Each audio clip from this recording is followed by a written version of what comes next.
Assalamualaikum warahmatullahi wabarakatuh. Salam sehat dari Langsa. Kami komunitas bersepeda di Kota Langsa hari ini memaknai Hari Sumpah Pemuda tanggal 28 Oktober 2021.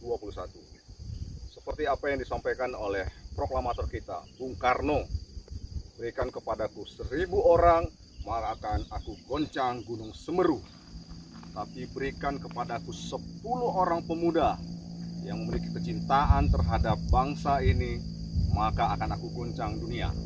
Untuk itu, kami semua mengajak seluruh warga Kota Langsa, khususnya para pemuda, untuk senantiasa mencintai dan berpikir positif, khususnya terhadap kemajuan Kota Langsa yang kita cintai ini.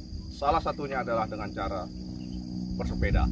Tetap sehat, tetap semangat, Begoy!